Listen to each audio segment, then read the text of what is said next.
pues tiene el modelo de educación más desarrollado. Y lo digo porque lo que a mí me compromete, lo que a mí me compromete para trabajar en este negocio, lo que a mí me alza para trabajar en este negocio y lo que a mí me inspira para trabajar en este negocio es que por fortuna, contamos con un modelo educativo envidiable en el mundo entero. Un modelo educativo que ninguna multinacional quizá tiene. Un modelo educativo que no existe comparación ninguna con el modelo educativo que existe allá afuera y que todos nosotros hemos ido a él. Lo que yo les voy a contar un poquito más en el desarrollo de la historia, por qué me comprometo tanto y por qué insto a otros a que se comprometan con este proyecto, por qué es importante para la ciudad el que ustedes tengan un modelo educativo alternativo. Porque la educación en cualquier desarrollo social, en cualquier sociedad, si ustedes examinan, yo sé que aquí hay profesores, que aquí hay abogados, que aquí hay médicos, que aquí hay personas que han ido a la educación en general, y ustedes van a encontrar que la educación ha sido fundamental en el desarrollo del pensamiento de los pueblos.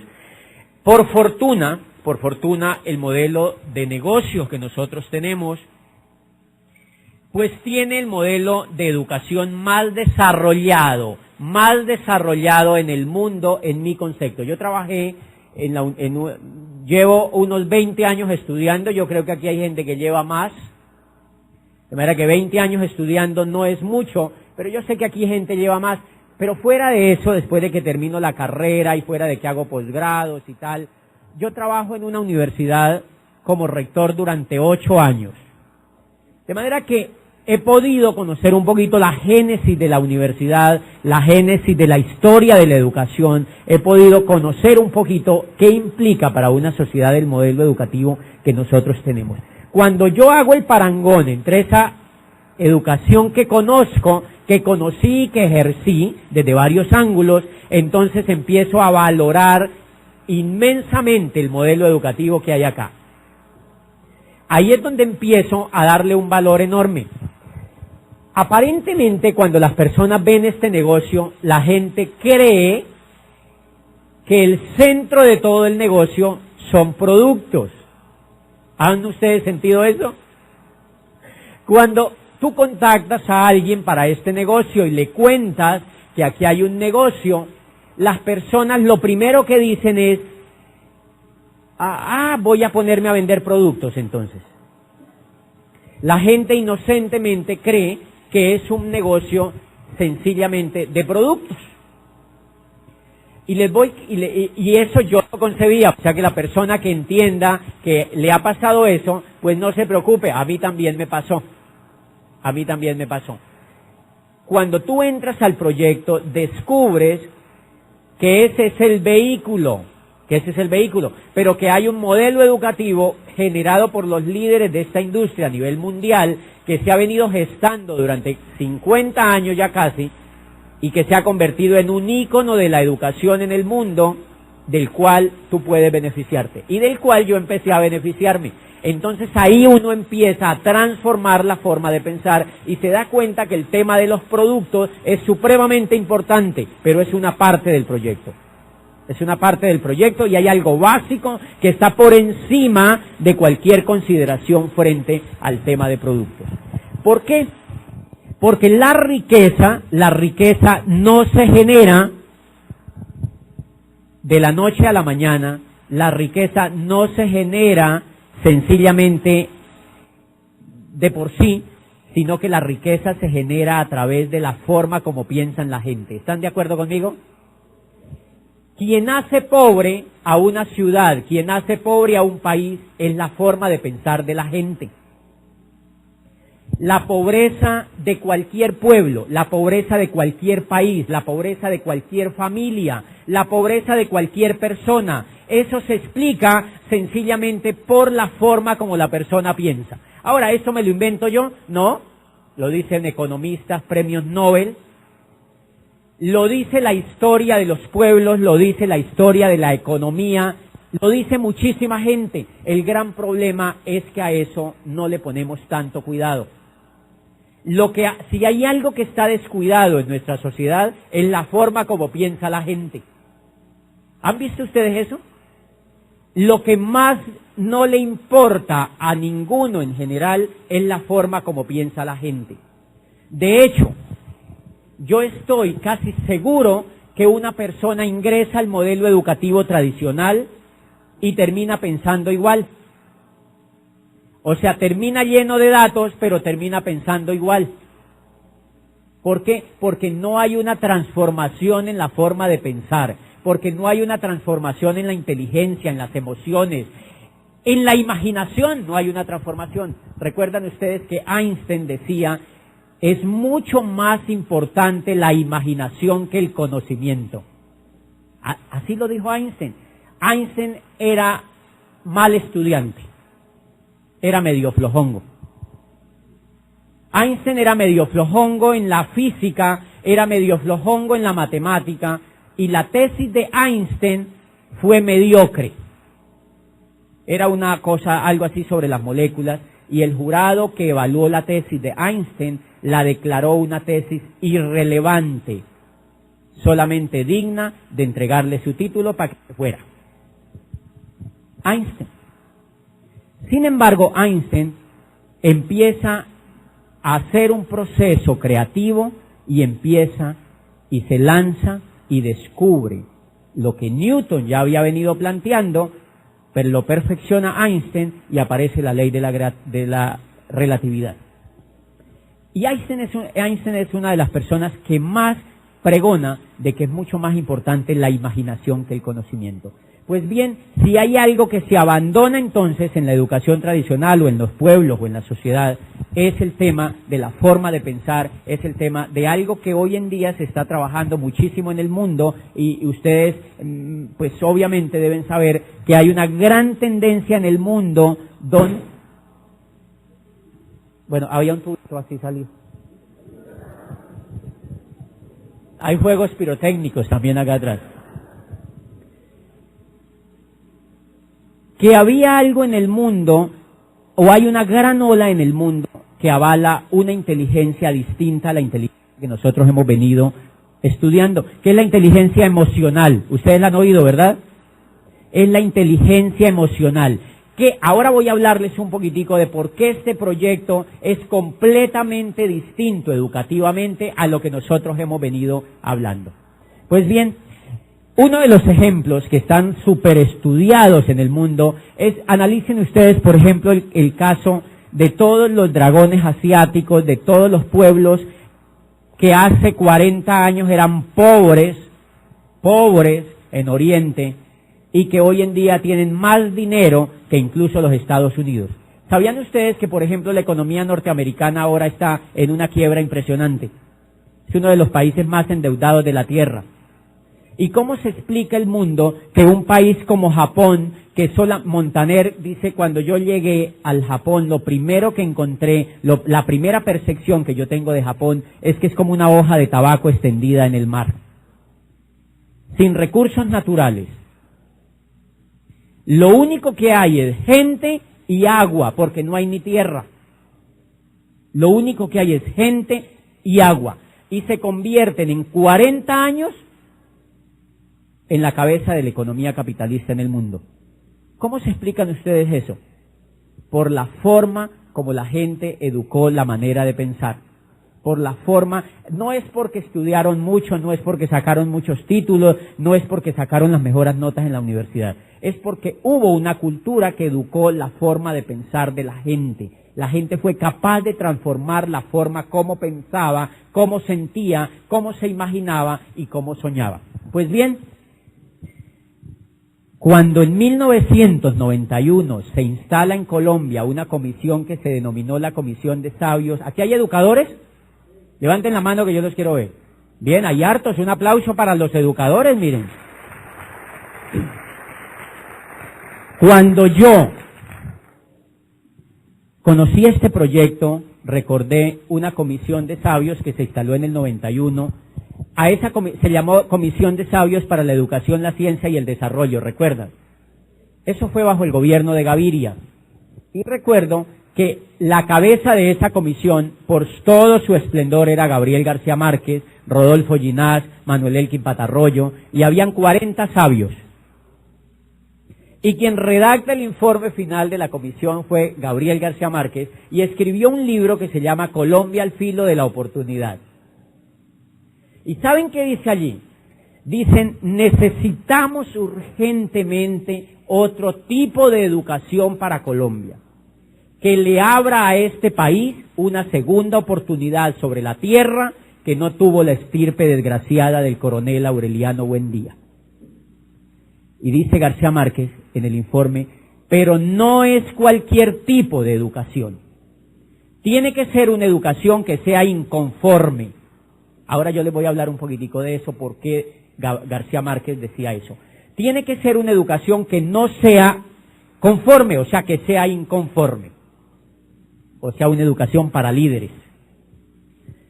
Tiene que ser una educación que sea reflexiva, que nos inspire una nueva manera de pensar y que nos inste a descubrir quiénes somos en una sociedad que se quiera más a sí misma. Y dice, las condiciones de Colombia están dadas como nunca para el cambio social y un tipo de educación así será el instrumento maestro. O sea, que Gabo, ¿saben de dónde sacaba Gabo esa premisa? Porque Gabo nunca fue a la educación formal. ¿Sabían ustedes eso, verdad? Gabo egresa de la universidad estando en segundo semestre. Se va, estaba becado en la Universidad Nacional de Colombia y se va, porque él reconoce que su vocación era escribir y entonces se va de la universidad y se dedica a hacer lo que le apasionaba, que era escribir. Y es increíble, Gabriel García Márquez es el único premio Nobel que tiene Colombia sin haber ido a una escuela de letras, sin haber ido a ninguna escuela donde le enseñaran a escribir. Formal. ¿Qué quiere decir eso? Que no es necesariamente la educación formal la que nos hace triunfadores. Él tuvo otro tipo de educación. ¿Y cómo les parece que ese tipo de educación es el que él pregona cuando lanza la comisión de sabios y cuando hace el resumen de la comisión de sabios? Es ese tipo de educación. Pues bien, lo que les quiero contar es que por fortuna ustedes están en un proyecto que tiene el tipo de educación que García Márquez recomendaba para desarrollar el país. Yo estoy impresionado con el poder que ese tipo de educación tiene. Y sobre eso, entonces yo les voy a contar un poquitico cuáles son las características fundamentales de ese tipo de educación y por qué ese tipo de educación es el que hay que tomarla en serio. O sea, el proyecto, para que una persona entienda el proyecto, es necesarísimo que se enfoque de manera incondicional al proyecto educativo. Porque si no, no entiende. No entiende porque el nivel de pensamiento que la persona tiene no le ayuda para entender una oportunidad tan grande como esta. Y les voy a explicar pedagógicamente qué es lo que ocurre en la mente de la gente. ¿Han visto que ustedes le presentan el plan a una persona y la persona dice, ay, sí, yo ya sabía de eso? Ah, sí, eso es tal cosa. Claro, mi tía tuvo, mi mamá tuvo, la vecina tuvo, un primo tuvo. Esa es la teoría del tuvo, esa ya no la sabemos. La mayoría de la gente sabe, ¿han visto? Sabe, y si saben, ¿por qué no lo hacen? Adivinen por qué es. Porque ellos saben lo que no saben. Porque saben lo que no saben. ¿Cómo se explica eso desde el punto de vista filosófico? Pues hay un señor que se llamaba Platón, ya murió. Murió hace unos años. Platón tiene una obra que se llama El Tecteto de la Ciencia, El Sofista o del Ser, son dos obras espectaculares de Platón. Y en una de esas dice Platón una explicación que a mí me impresiona, donde explica el estado del conocimiento frente a la ignorancia. Dicen, y obviamente lo refuerza en un libro que se llama La República, ustedes lo recuerdan, en el libro 7º de La República, dice Platón, lo que le pasa a la gente frente a la educación, dice, la educación realmente no es un estado de hambre, no es un estado de vacío. Dice Platón, la educación o la carencia de educación no es un estado de vacío.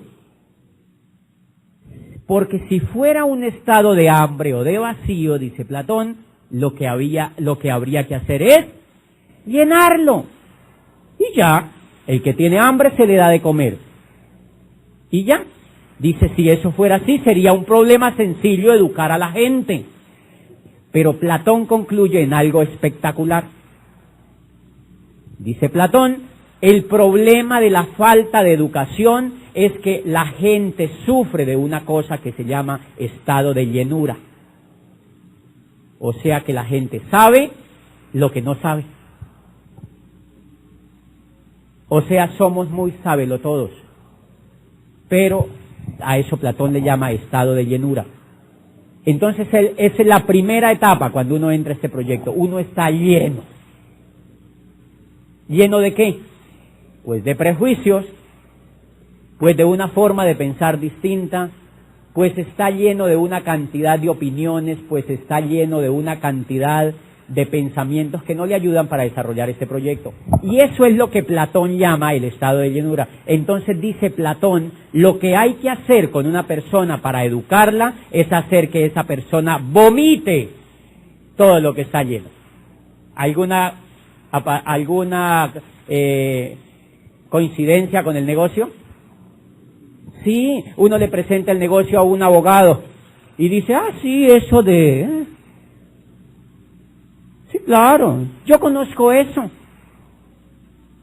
Están llenos de opiniones.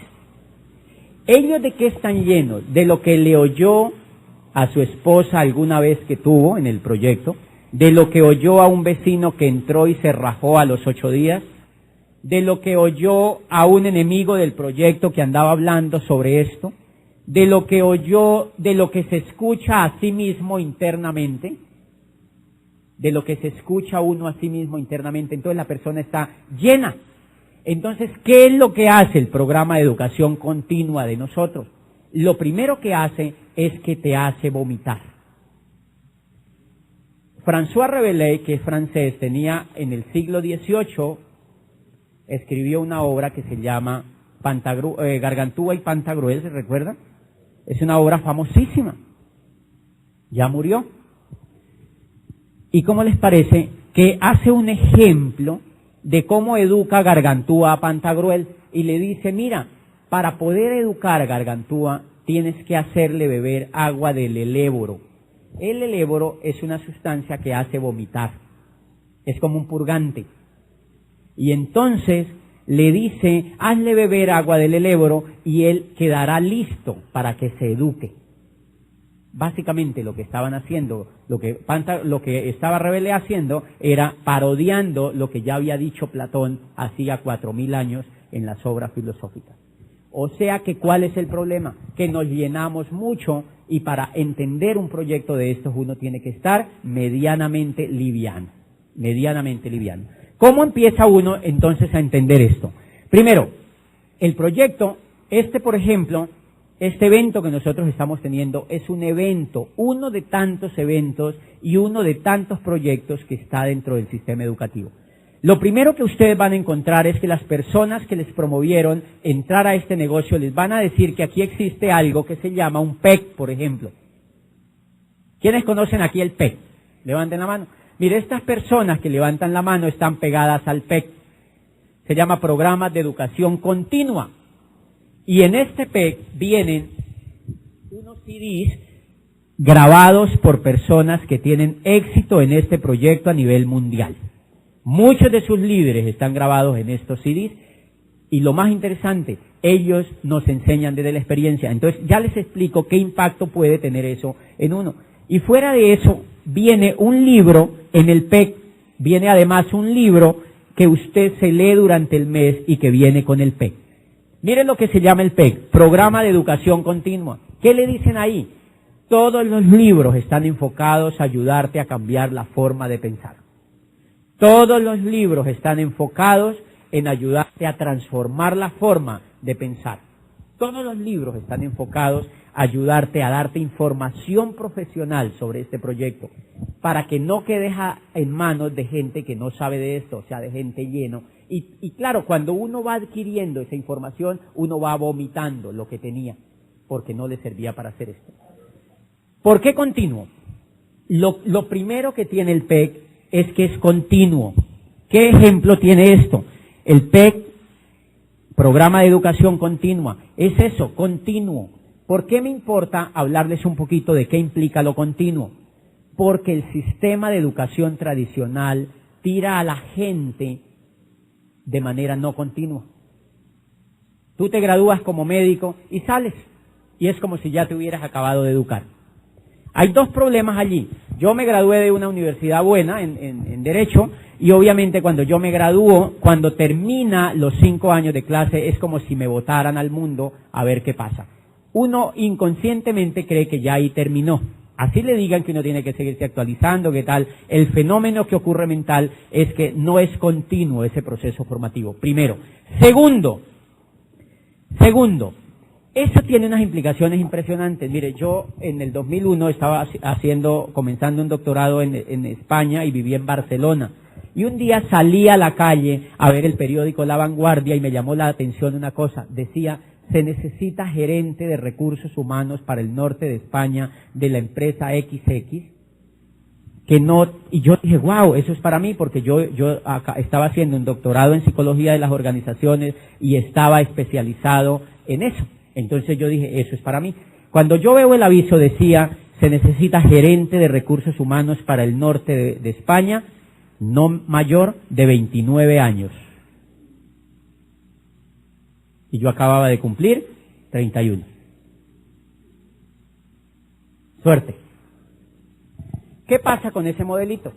Que ese modelito, cuando la persona ya tenga 40 años, lo enganchan a una empresa cuando salga de la universidad, esa persona sigue trabajando en una empresa, cuando ya lo ven que no camina muy rápido, que tiene problemas lumbares, que como que le empiezan a dar problemas de salud muy a menudo, que como que tiene muchos problemas, el dueño de la empresa dice, ese señor tiene 45 años, ¿qué tal si lo reemplazamos por 2 de 22?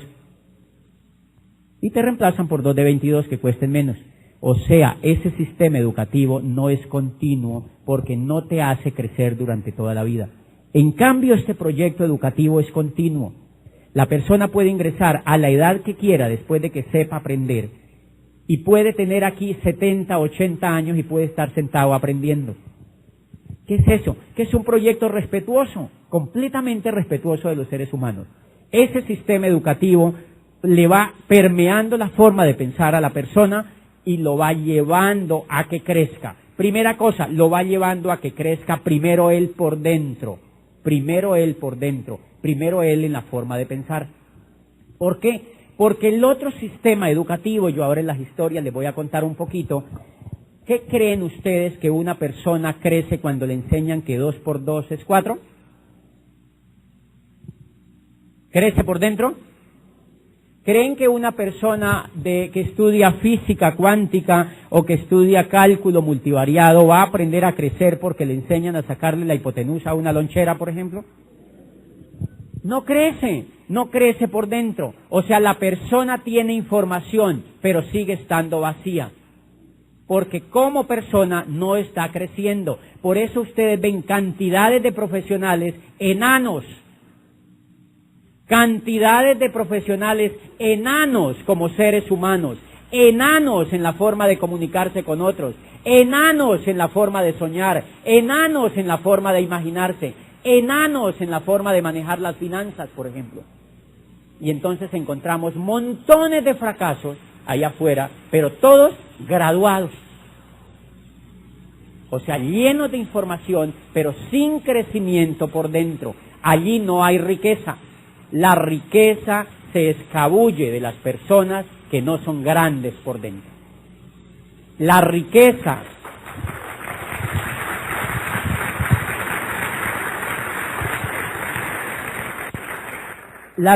al parecer juega con lo que la mente piensa. La riqueza lo que hace es seguir la forma de pensamiento de la gente. La riqueza simplemente es el resultado de lo que alguien piensa, de cómo es que vive. Pues bien, eso me gusta porque es continuo. Y hay una cuestión impresionante de este sistema educativo. Además de ser continuo, este sistema educativo es el más humano que yo he descubierto. ¿Se acuerdan que hay en pedagogía y en todo el tema educativo, dicen que la educación, o que hay etapas durante la sociedad que han sido humanizantes y otras no? O que hay modelos, el humanismo, por ejemplo. El humanismo son teorías de desarrollo social, por ejemplo. El humanismo es una teoría. ¿Cómo les parece que si hay algo deshumanizado es el sistema educativo que conocí y el sistema educativo que impera? Es tremendamente deshumanizado. ¿Adivinen por qué? Porque no valora al ser humano en su individualidad, en su crecimiento, en su potencialidad, y por una cosa impresionante, porque el ser humano cuando entra a ese sistema educativo inmediatamente deja de soñar. ¿Han notado ustedes eso? Yo les voy a contar un caso. Yo soy de Neiva, y cuando yo tenía la edad de entrar a la universidad, vi en una revista Diners que decía: yo quería estudiar Derecho, pero no había decidido en qué universidad estudiar. Vi en una revista Diners que decía Academia de Presidentes. Y en el subtítulo decía: la Universidad del Cauca, con su facultad de Derecho, es la única universidad de Colombia que le ha dado al país 16 presidentes de Colombia. Y yo dije: esa me gusta. Pues un muchacho soñador, y me fui para allá porque yo veía al derecho como una posibilidad de ejercer liderazgo. Entonces me fui, me matriculé, y ¿cómo les parece que el segundo semestre uno de mis mejores profesores, es un solo ejemplito de cómo opera el sistema, uno de mis mejores profesores, que era un magistrado connotado, nos dice a todos en el salón: a esta universidad todos los estudiantes llegan con el ánimo de ser presidente de Colombia. Yo lo sé, yo soy uno. Decía: pero la gente en el cuarto semestre se contenta ya con ser magistrados. Por ahí en el séptimo semestre ellos quieren ser ya abogados litigantes. Y cuando se gradúa están convencidos que van a ser jueces de pueblo. ¿Y sí? Y así es. ¿Por qué? Porque ese tipo de educación no insta a la gente a soñar. Porque ese tipo de educación desconoce que lo más importante que un ser humano tiene es la mente, y es la posibilidad de crear y de crecer y de transformar y de hacer milagros a través de la mente. Ese sistema educativo lo desconoce. Entonces, ¿a qué se dedican? Pues a enseñarle que 2 más 2 son 4. Y la mente queda nuevecita. Y entonces cuando la gente muere, la entrega así. Allí la tiene, sin estrenar. Porque no fuimos capaces de usarla, porque nadie nos enseñó a usarla. Entonces hay una cosa que me encanta de este modelo educativo, y es que fuera de ser continuo, es humanista. ¿Por qué es humanista? Porque la persona, tú desde que ingresas al proyecto, te dicen que tú puedes lograr en la vida lo que quieras, ¿verdad que sí? A mí, ¿cómo les parece que cuando yo egreso de la universidad, me entregan a mí un puesto y yo ejerzo ese puesto durante 8 años, y ya la universidad me había ido matando los sueños, y cuando termino en el puesto, termino muerto? Estaba acabado, sin sueños. Y eso es gravísimo para un ser humano, porque la persona que no tenga sueños no es feliz.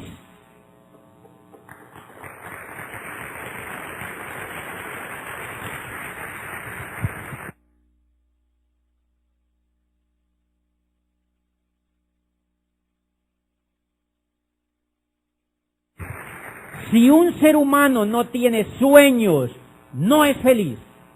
¿Sabían ustedes? Bueno, lo sabemos todos, nosotros somos animales. Nosotros somos animales. Somos de la especie animal. Porque no somos vegetales, ¿verdad? Somos de la especie animal. ¿Qué es lo que nos diferencia de los animales? Lo que nos diferencia de los animales es que nosotros tenemos la parte evolutiva. Nosotros tenemos la capacidad de transformar el entorno. Nosotros tenemos la capacidad de levantarnos de la situación que tengamos. Nosotros tenemos la capacidad de soñar y de transformar el mundo donde vivimos. De manera que un sistema educativo que no haga soñar a la gente es un sistema educativo que está animalizando a la gente. Porque ¿qué es de un ser humano que no sueñe? Un animal. Los animales no sueñan, ¿cómo les parece? Está demostrado. Victor Droscher, que es un zoólogo suizo, lo demostró de manera reiterativa en las investigaciones. Los animales son incapaces de soñar porque los animales construyen siempre la misma colmena. La abejita hace la misma colmena, la hormiga el mismo hormiguero, el puerquito hace las mismas caras siempre. O sea, la mariposa vuela siempre en su misma dirección, el colibrí siempre sacude las alas iguales. Vienen con un código genético preestablecido y ellos no pueden usar el cerebro para soñar. En cambio nosotros sí.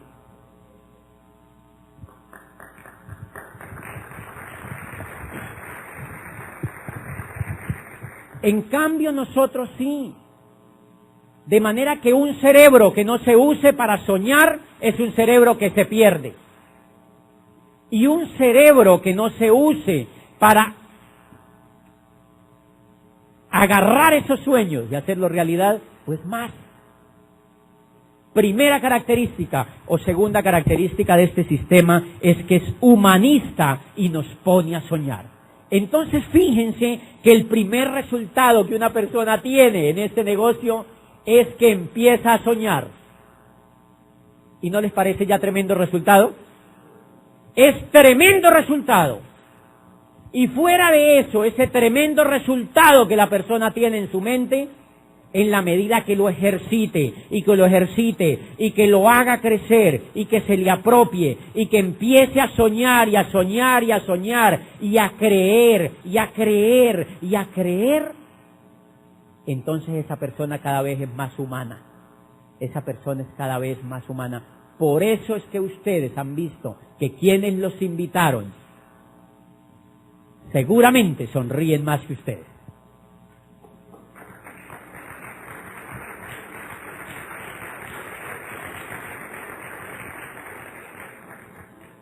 Seguramente tú vas a escuchar aquí más aplausos y más alegría y más entusiasmo y más música. Y hay gente que viene y dice, ay, eso parece una religión.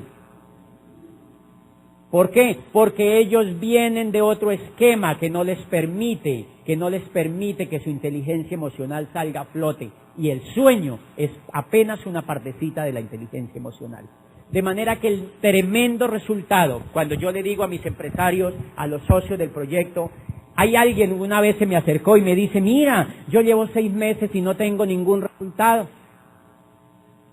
El primer error que nosotros tenemos es medir el resultado en términos de dinero. Porque el término dinero es simplemente una consecuencia del crecimiento de la persona por dentro. El resultado simplemente se da a medida que la persona crezca por dentro. Por eso es que uno lo que hacen es, a mí personalmente este sistema educativo me humanizó. Yo les cuento, ahora les voy a contar un poquito en la historia, de que si yo no encuentro un sistema educativo como este, posiblemente no estaría aquí. Porque un líder que tenga la característica de líderes, y todos los seres humanos tenemos la vocación de ser líderes, porque todos tenemos la mente, porque todos tenemos las capacidades para hacerlo.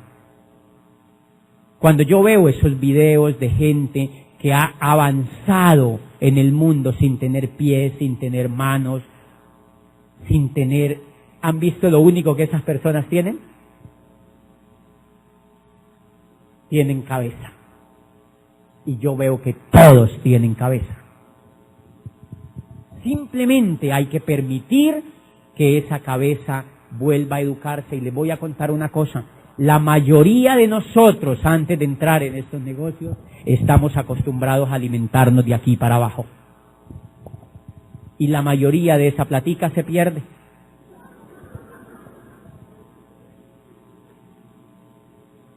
La mayoría de esa platica se pierde. Es la peor inversión que hacemos. Entonces hay veces, yo les cuento a la gente, le digo, mire, aquí hay ¿cómo les parece que teniendo esto el impacto que tiene para la gente? Y ustedes no me lo van a creer, pero hay gente que se resiste a leer. Ustedes no me van a creer, pero hay gente que dicen, no, yo este mes no compro el PEC. Yo mejor compro pan de bonos.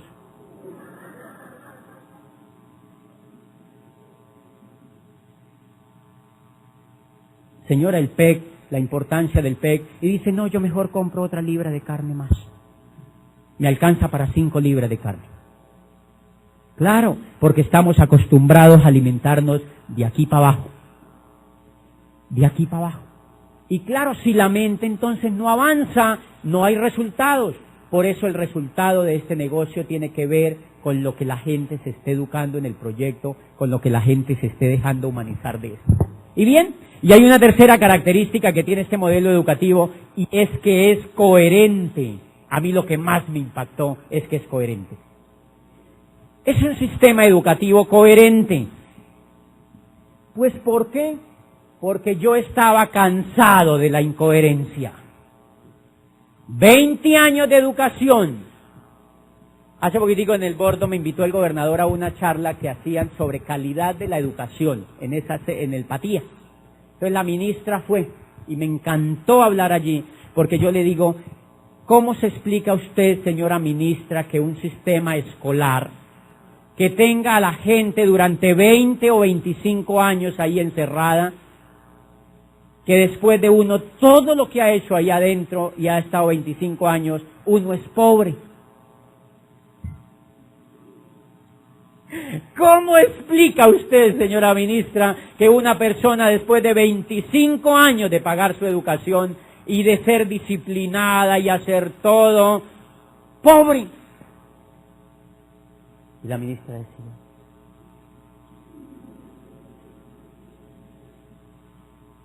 pues aquí tengo un libro espectacular que ustedes van a conocer en este proyecto y que yo lo conocí a través de este proyecto. Queremos que sea rico, de Donald Trump y Robert Kiyosaki. Son 2 maestros de la economía moderna, 2 maestros de la economía moderna que le están diciendo a la gente que la única posibilidad para sobrevivir en el futuro es haciéndose rico. ¿Y qué tiene de malo eso? Pues que para eso tenemos que cambiarnos la forma de pensar, porque llevan 20 años enseñándonos a ser pobres. ¿Cómo pretendo yo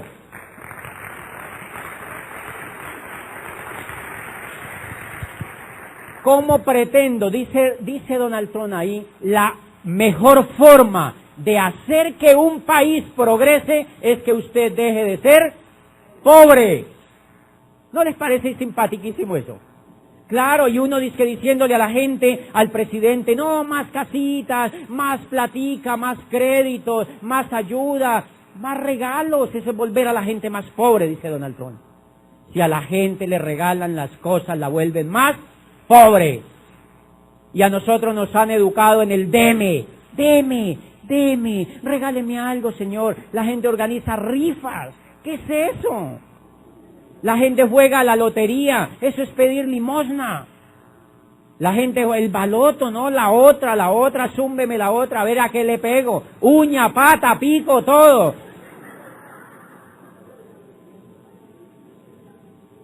¿Por qué? Porque no se educaron con una mentalidad de pobres. Y esa educación no nos sirve para ser ricos. Y dice Donald Trump, lo primero que un sistema educativo tiene que enseñarle a la gente es hacerse rica y tener inteligencia financiera.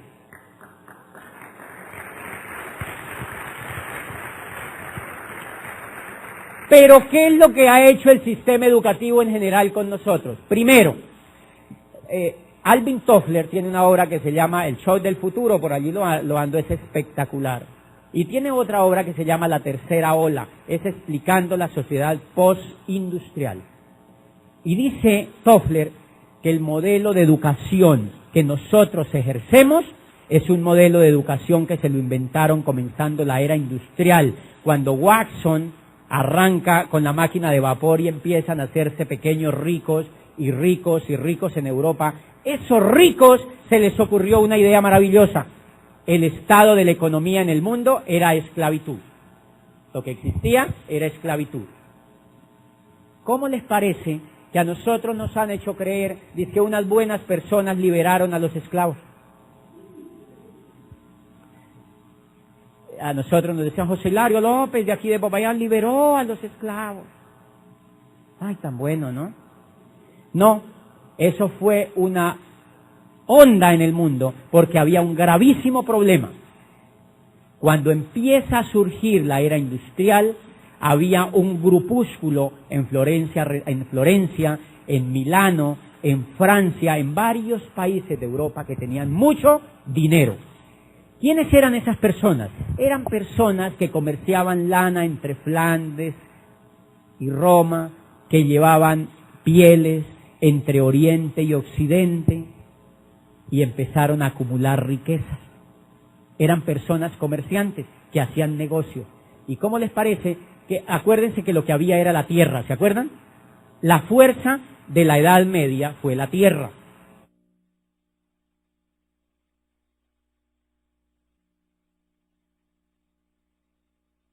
No era el dinero, era la tierra. Por eso los nobles eran los que tenían tierra. Pues bien, mire lo que ocurrió. Carlos empieza a traficar, bueno, traficar se puede decir, ¿cierto? Ok, se empieza a llevar con lana de Flandes a Milano, lámparas desde Génova hasta otro lado y empiezan a comercializar. Y él empieza a llenar su bolsillo de plata. Y empieza a ocurrir un fenómeno. Hay unas personas que se hacen ricas en dinero en efectivo y otras que no tienen plata, pero tienen tierra. ¿Quiénes son los que tienen tierra? Los nobles. Entonces los que tienen el dinero se lo prestan a los nobles para que tengan liquidez.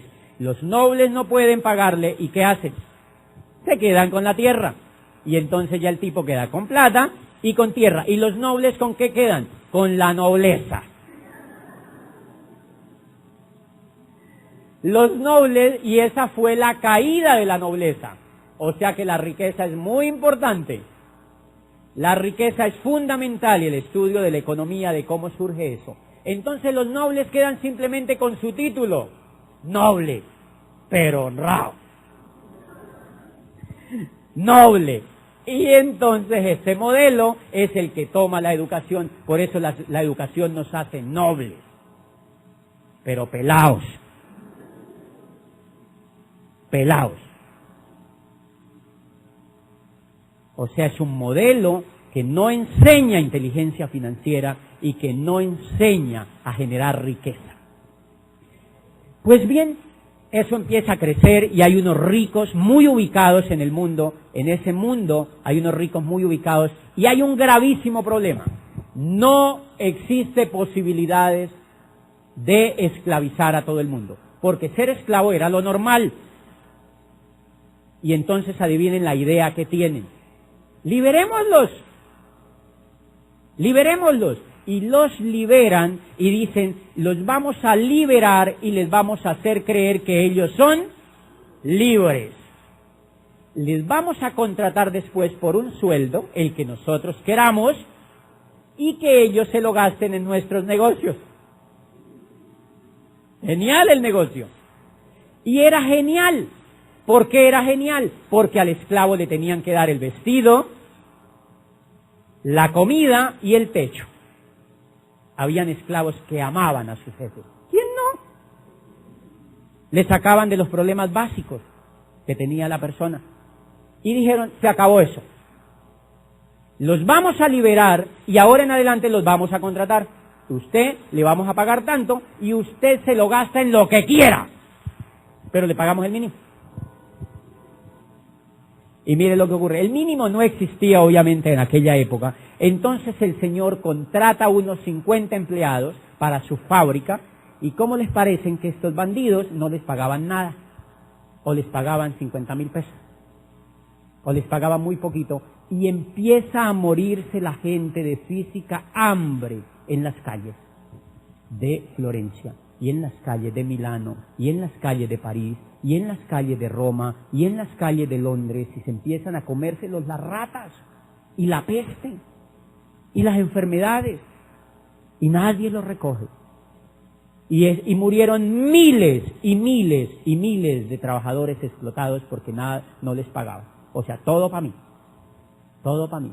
Y ahí aparece el derecho laboral. Y dicen, ok, les vamos a permitir entre el gobierno, porque era un problema social terrible. ¿Cómo así que primero no los pueden esclavizar? Ahora los esclavizan y ya no les pagan. Entonces, de ahora en adelante, usted los puede, ahí es donde nace el empleo. El empleo es la segunda etapa de evolución de la esclavitud. Aparece el empleo y entonces le dice, usted puede contratar a otros, usted es dueño de su tiempo, usted es dueño de su liderazgo, usted es dueño de su capacidad, usted es dueño de su talento, usted es dueño sobre todo de su tiempo. Entonces, ¿han visto que el empleado pasa más tiempo con el jefe que con su familia, por ejemplo? ¿Aquí no pasa eso? ¿Cómo explican ustedes que la gente pase más tiempo con el jefe que con su familia? ¿Será que están enamorados del jefe, por ejemplo? ¿Será que el jefe tiene mucho poder, atracción fatal? No, el modelo funciona así. Si quieren que les paguen, yo soy dueño de su tiempo. Pero el derecho laboral les dice, ok, los pueden contratar, pero no les pueden pagar lo que les da la gana. Tienen que pagarle mínimo el salario mínimo. Ah, y una cosa, no les pueden pegar. Por eso es que a uno como empleado no le pegan. Ah, no le pegan físicamente, pero sí le pegan psicológicamente. ¿Qué es más grave? Las dos. Carlitos, si tú no rindes y no haces lo que te dice la empresa, hay 50 ya esperando. Y por menos plata. Violencia. O sea que la etapa de la esclavitud se transformó, una en parte, al empleo. Por eso a mí me parece increíble, no se les olvide que cuando termina la esclavitud, la gente sale a las calles a protestar, que cómo desmontan eso tan bueno. ¿Sí? Los esclavos se pusieron bravos. Así como hoy salen a la calle a protestar, dizque ¿por qué se acaba el empleo?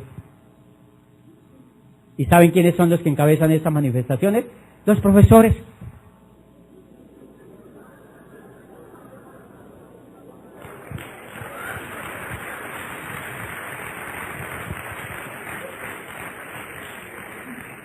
Esclavícenos más, por favor, más, que no se acabe ese modelito. Ok, lo que me gusta de este proyecto es que es coherente en la forma como te enseña a buscar la riqueza, como te enseña a buscar la forma de tus sueños. ¿Por qué es coherente? Porque hay un gravísimo problema en la educación tradicional desde que se profesionalizó. Alguien tuvo la brillante idea de volverse educador y de no volver a trabajar. Suena raro, ¿cierto? Alguien tuvo la brillante idea de que alguien se dedicara a enseñar y que otros se dedicaran a trabajar. Y que unos se dedicaran a estudiar y que otros se dedicaran a trabajar. ¿Y cómo les parece que acabaron con todo? Porque resulta que la mente, si no actúa bajo la experiencia, no aprende. Les voy a contar un caso. Cuando yo me estaba graduando como abogado, esto aquí entre nos, cuando yo me estaba graduando como abogado, yo veo a la persona que se estaba graduando conmigo y le digo, Julio, ¿tú no has pillado una cosa? Y me dice, ¿qué? Y yo le digo, pues que nosotros llevamos 6 años aquí estudiando, nos acabamos de graduar y no sabemos nada. Y Julio se queda mirándome y me dice, sí, pero tenemos las bases. yo digo, wow, 5 años ahí adentro para tener las bases. Cuando yo ya era rector de la universidad, un día me senté, yo era un poquito herético con el modelo y por eso aprendí mucho, pero también fui herético con el modelo. Un día me senté con unos estudiantes que fueron a mi oficina, eran muy amigos míos y por eso lo hice. Y yo les digo, muchachos, me iban a invitar a su fiesta de grado y querían que yo les hiciera un grado privado. Entonces yo les dije, bueno, yo hago todo eso, pero les voy a hacer una pregunta. ¿Ustedes de qué se van a graduar? Y me dicen, de administradores de empresas. Yo, wow. Entonces yo les digo, cuéntenme una cosita, ¿ustedes qué saben hacer? Real. Y se miran así.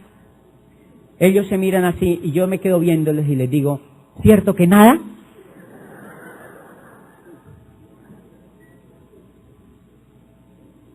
No saben nada. Lo único que saben es ser empleados, o sea, ser pobres, porque para eso los educaron. ¿Qué es grave ahí? Que estas personas pues no se dan cuenta de eso, y adivinen por qué. Porque el modelo educativo tradicional, a propósito, cuando han visto que la persona que sale de abogacía, de médico, de no sé qué, de ellos dicen, cuando ahora sí estamos aprendiendo, adivinen cuándo es, cuando empiezan a trabajar. ¿O no les ha pasado eso? ¿Sí? Yo tengo amigos que son ingenieros electrónicos de grandes facultades de ingeniería electrónica y me dicen, oye, entré a trabajar en Orbitel y me di cuenta de una cosa, ¿de qué? De que no sabía nada. ¿Cómo les parece? Adivinen por qué siguen haciendo lo mismo, porque el ser humano actúa bajo una forma que se llama paradigma. Y no importa lo que le pase, le queda muy difícil cambiar porque tenemos mucho de animales, de código genético. Si no usamos la mente para discutir y para reflexionar y para inspirarnos y para soñar y para pensar, seguimos haciendo lo mismo. Hay un caso de un acuario que lo dividen por la mitad, es un invento que trae Karen Hiss en un libro espectacular. Dice, imagínense ustedes todos aquí un acuario, dividen por la mitad el acuario, ponen aquí un lucio del norte, que es voraz con los peces chiquitos, y aquí ponen los pececillos que son alimento del lucio. El lucio intenta comérselos varias veces, y no puede, se hiere la boca, se golpea, se choca y sangra, y regresa a su hábitat y se queda quieto. Retiran el vidrio, permiten, y los pececillos pasan para allá, lo tocan, le dan besos al lucio, le dan con la colita, se le nadan por encima, le dan piquitos, todo el cuento, y el lucio no hace ningún intento de volvérselos a comer. ¿Adivinen por qué? Porque lo que él ha aprendido en el pasado le dicta lo que tiene que comportarse en el futuro.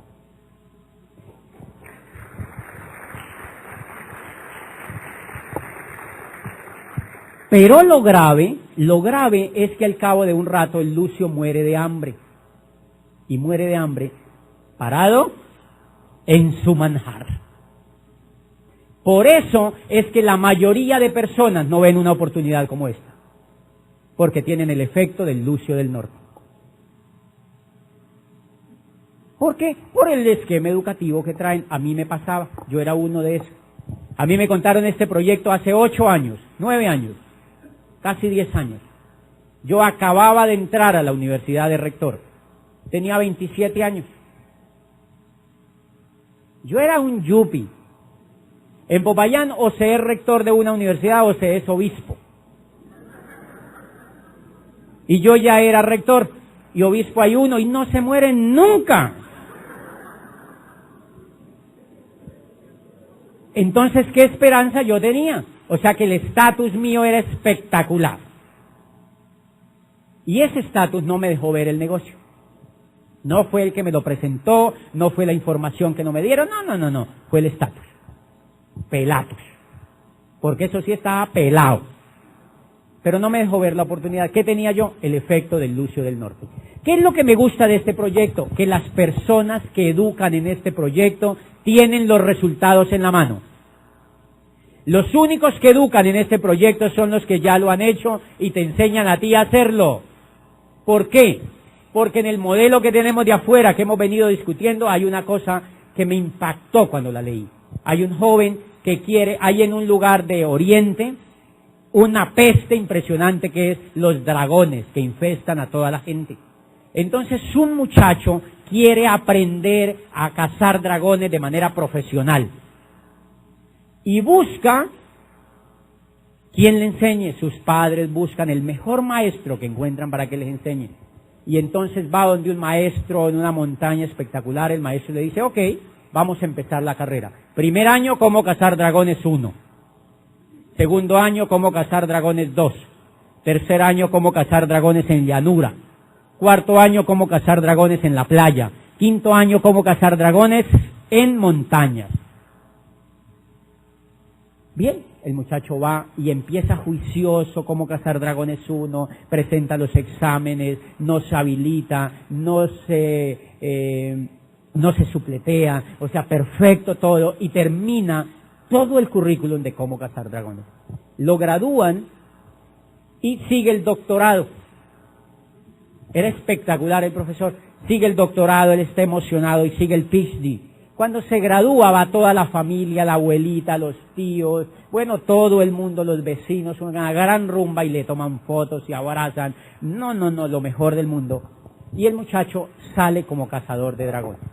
A los 10 años vuelve donde su maestro y le dice, maestro, le dice, ¿por qué estás triste? Le dice el maestro. Y le dice, estoy muy triste porque yo vine contigo a hacer todo el pregrado de cazar dragones, me doctoré en cacería de dragones, nunca habilité, nunca me volé, nunca me supleteé, fui supremamente aplicado y mire, llevo 10 años tratando de cazar dragones y no solamente no he cazado uno, sino que ni siquiera lo he visto.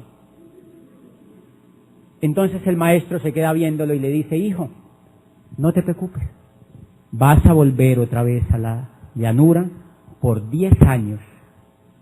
Y si en 10 años no has logrado cazar al menos un dragón, haz como yo. Dedícate a enseñar a los hombres el noble arte de cómo cazar dragones.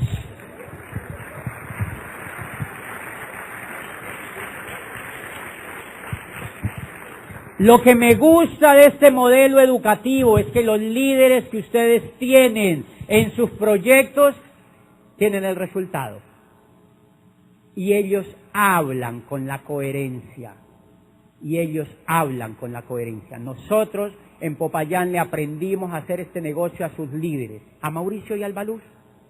Le aprendimos a hacer este negocio a Caliche, a Guillermo Jiménez. Le aprendimos a hacer este negocio a Rodrigo Correa, a Claudia Santos, a Carlos Eduardo Castellanos. Le aprendimos a hacer este negocio a ellos. ¿Saben por qué? Porque ellos son los que tienen el resultado. Y eso fue lo único que nosotros hicimos, hacer exactamente lo que ellos nos decían, hacer exactamente lo que este sistema educativo a uno le dice. ¿Cuál es el gran problema de la mayoría de la gente? El gran problema de la mayoría de la gente es que la gente se hace caso a sí misma. Hay un diamante, un gran líder de este negocio que decía, el gran problema de la gente es que se hace caso a sí misma. O sea, no tienen tutores, no tienen gente que sea coherente frente a lo que ellos quieren buscar. ¿Por qué? Pues porque vienen de un sistema educativo totalmente incoherente. Por eso ustedes han visto, yo tenía en la universidad profesores de finanzas que enseñaban finanzas y estaban quebrados. Es increíble. Y enseñaban finanzas. Economistas de prestigiosas universidades, rajados económicamente. Los muchachos se suben por delante al bus y ellos se subían por detrás. Y enseñaban a generar, profesores enseñando a crear empresas. Yo empecé a estudiar administración de empresas y me salí, porque encontré un profesor que nos enseñaba gerencia. Era egresado de una universidad impresionante y nos enseñaba gerencia y tal. Yo una vez le dije, profesor, ¿usted cuántas empresas ha tenido? Nunca había tenido ni un puesto de perros. Nunca había hecho ni un puesto de perros. Y le enseñan a otros a tener empresas. Pero hay un problema gravísimo ahí. Y ya les voy terminando esta parte. El mayor problema que tiene este sistema es que no ata la teoría con la práctica. En cambio, el modelo educativo que tiene este negocio, desde que tú entras, ata la teoría con la práctica. ¿Por qué es importante esto? porque los dos milagros más impresionantes de desarrollo, de brillantez, de esplendor de la educación en el mundo ha sido cuando se ha atado la teoría y la práctica. Primero, Grecia helénica, siglo de oro de Pericles. ¿Cómo les parece que allí nace, adivinen quién? Nace la filosofía, nace la historia, nace la tragedia, nace la arquitectura y nacen un pocotote de cosas. ¿Saben quién vive ahí en ese siglo? Sócrates, Anaxágoras y Heródoto, era el padre de la historia. Y nace la tragedia con Eurípides, con Sófocles y con Esquilo. ¿Y saben qué? Ninguno había ido a una facultad de nada de eso.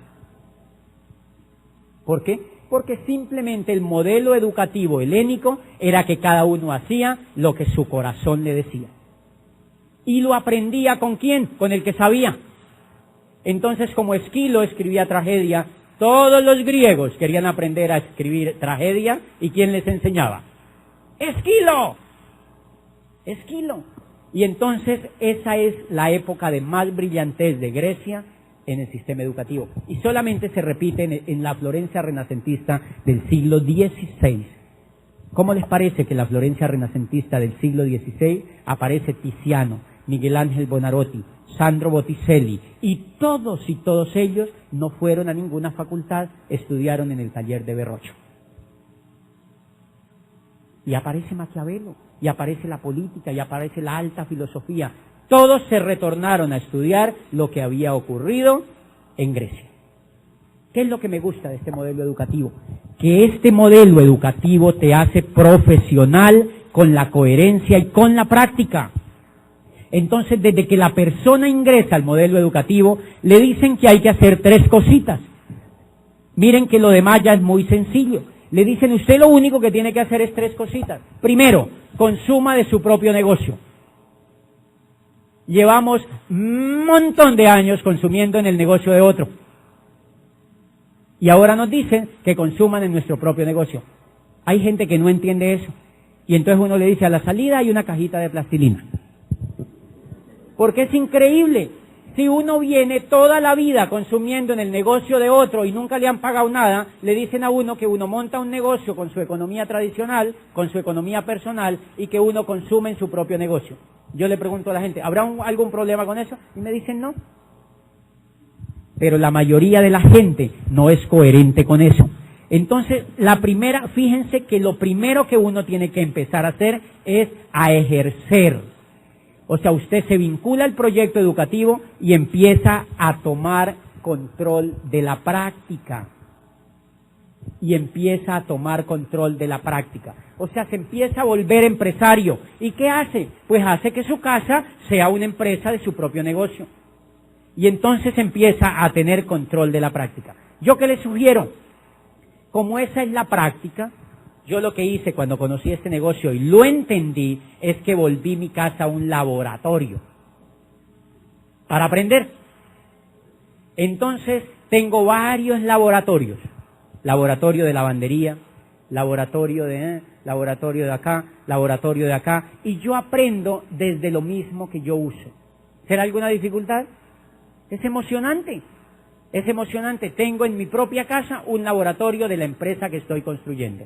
Y nos dicen, y hagan la segunda cosita. ¿Cómo les parece que hace poquito yo fui donde un líder que estaba en calificación y me quedo en su casa a asesorarlo y me dice, yo fui como que me bañé en el baño que no era.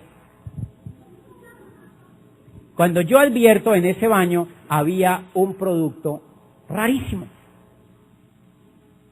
¿Saben cuál era? Rexona, que no te abandona. Esa persona traía el producto allí. Entonces, yo no dije nada. La persona después va conmigo y me dice, oye, ¿tú cuánto crees que yo me demoro en ser esmeralda? Porque tú lo eres. Y tú sabes, yo le dije, te vas a demorar. Montones te vas a demorar. Y me dice, ¿pero cómo? Porque es un líder. Y él me dice, ¿pero cómo? ¿Es que no crees en mí? Y le digo, no, todavía no. Y me dice, ¿por qué? Y le digo, después hablamos. Y lo dejo así. para que piense un poquito. Después vuelvo y me siento con él y me dice, oye, la otra vez hablamos y tú me dices, ¿cómo me voy a demorar tanto? Escuché un CD donde le dicen a uno que uno se demora 1 año. Entonces yo le digo, no, pero tú te vas a demorar mucho. Y me dice, ¿por qué? Le digo, porque no crees. Porque no crees. Es lo más difícil en este proyecto, creer. Porque no crees. Y me dice, ¿cómo que no creo? Si yo creo, mira, yo voy a todos los seminarios, yo me soplo el PEC, yo voy a los eventos, yo voy a la convención, yo estoy en todo. ¿Cómo que no creo? Y le digo yo, mira en tu baño en el 2º piso de tu casa. Después me llama y me dice, no, hermano, ¿cómo le parece que eso? No, ya sé de qué era lo que me hablabas. Eso es mi mujer. No, mi mujer, ¿cómo te parece que fue mi mujer que puso eso? Yo le digo, no sé qué será, pero hay algo. ¿Cómo les parece que fíjense que el solo hecho de consumir uno es un problema de actitud? ¿Cómo les parece que una cosa tan sencilla ya ahí hay un problema de actitud? Por ejemplo, él le tenía miedo a la mujer. Claro. Él le tenía miedo a la mujer.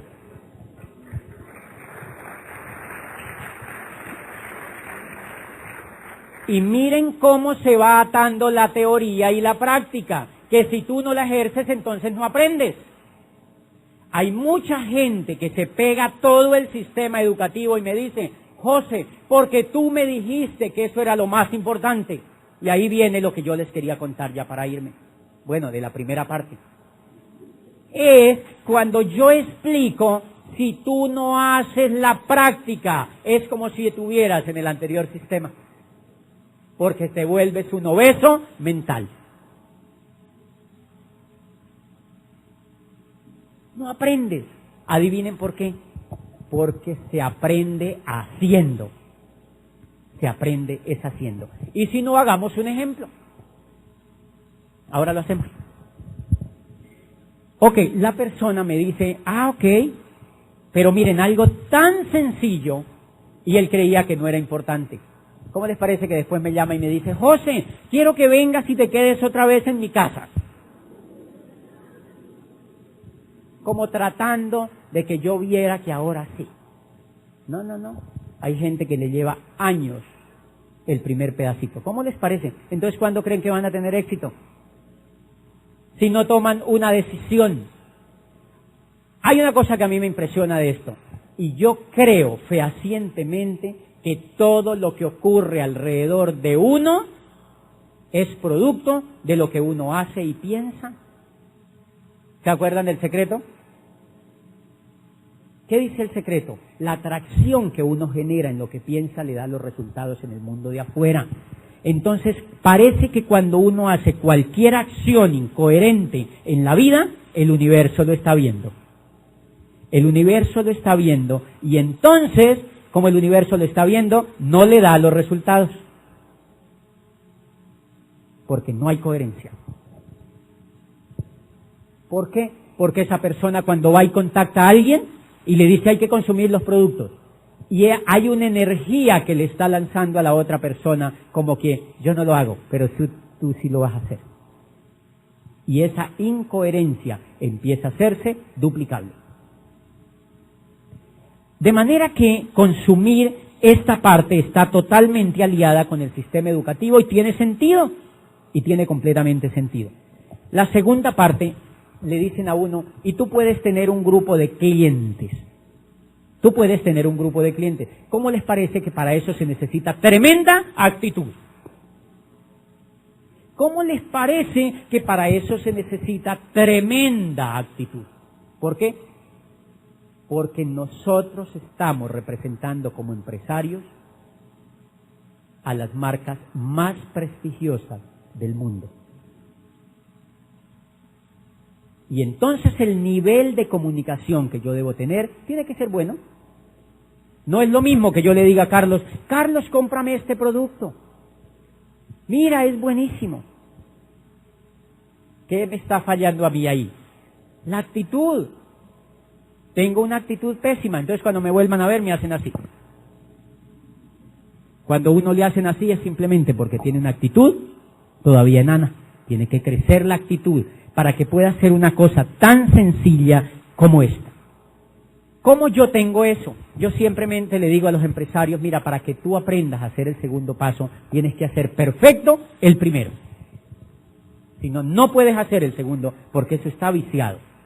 Hay un libro de Brian Tracy que se llama Tráguese ese sapo. Miren el nombre que tiene, a mí me pareció chistoso y por eso lo compré.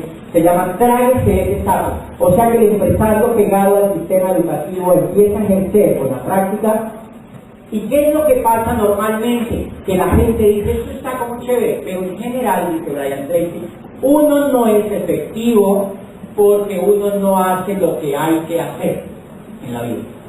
¿Qué es lo que hay que hacer aquí? Aquí le dicen a uno hay que hacer tres cosas. Consuma los productos, tenga un grupito de clientes y tenga socios. Y la gente dice, fácil. ¿Y entonces por qué no lo hace la gente?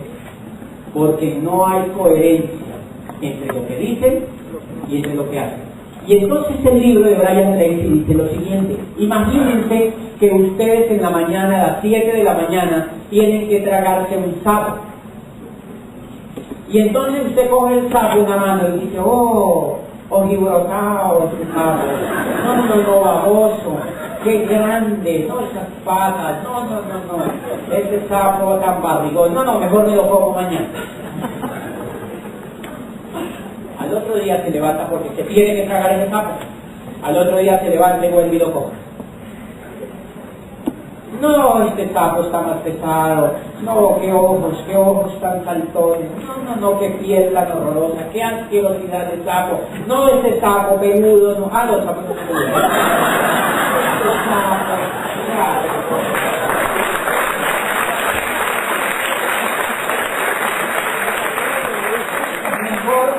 más tarde.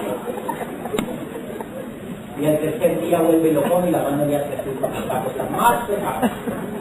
¿Y qué pasa? Que nunca se traga ese sapo. Y ese, ¿cómo les parece? Que es el mayor problema, tan sencillo que uno lo ve. ¿Han encontrado ustedes empresarios que no se tragan el sapo? Claro. Y adivinen qué tienen, cero resultados. De manera que a uno le dice, miren el interesante en el proyecto lo que le dicen, tráguese el primer sapo, consuma todos sus productos. Yo todo lo que sale me lo uso, todo. Así no lo necesito. Y me lo como. Claro, a tragarme ese sapo. Y la segunda le dicen a uno, tenga un grupito de clientes. ¿Cómo les parece que para tener este grupito de clientes yo tengo que tener actitud de empresario? Entonces yo, ¿qué es lo que hago? Miren lo que le dicen a uno, tenga un grupo de clientes, no le digan vuélvase vendedor de productos. ¿Se dan cuenta?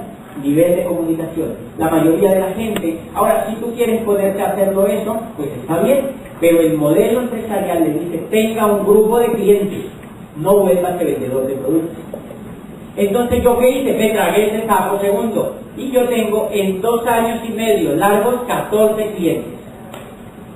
Y me tragué ese sapo de por vida. ¿Para qué? Pues para no estar preocupado por eso. 14 clientes. ¿Y cómo les parece que esos 14 clientes son como un club? Y yo soy pues el anfitrión.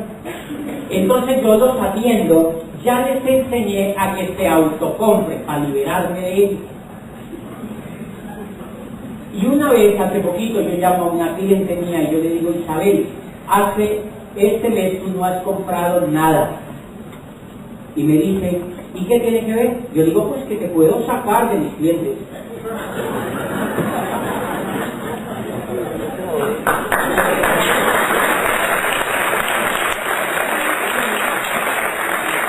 Y es interesante. Yo hago y le enseño a hacer, pero si yo me trago el primer sapo bien y hago los 14 o los 20 clientes, ahora tú te puedes hacer 1000, no hay límite, pero con 10 que te hagas profesionalmente ya te tragaste tu sapo. Pregunta, ¿cuántos viven en Tuluá? ¿Cuántas personas? No, ¿cuántas personas? 200.000. Quédate con 10. No te los cojas todos, no seas caroso. Construye 10, pero construyelos profesionalmente.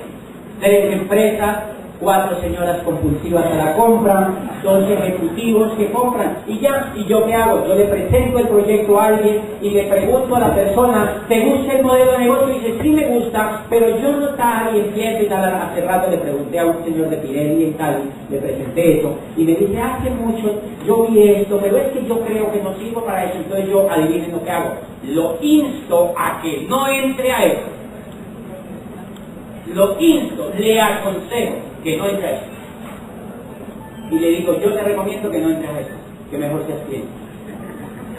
Y entonces se queda viéndome, y cuando ya vamos a cerrarlo, el cliente me dice, ¿y no cómo es que se mete?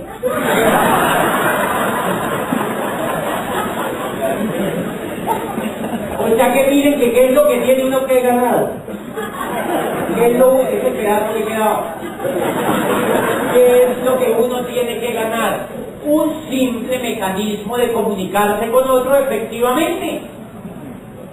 ¿Y dónde está eso? ¿Cómo ganar amigos e influir sobre las personas? Si tú le dices, en cambio el que tiene mala actitud, ¿qué le dice al otro? Métete conmigo, como si esto fuera una nieva.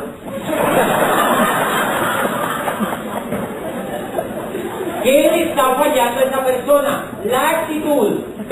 Es una cosa tan sencilla para comunicar.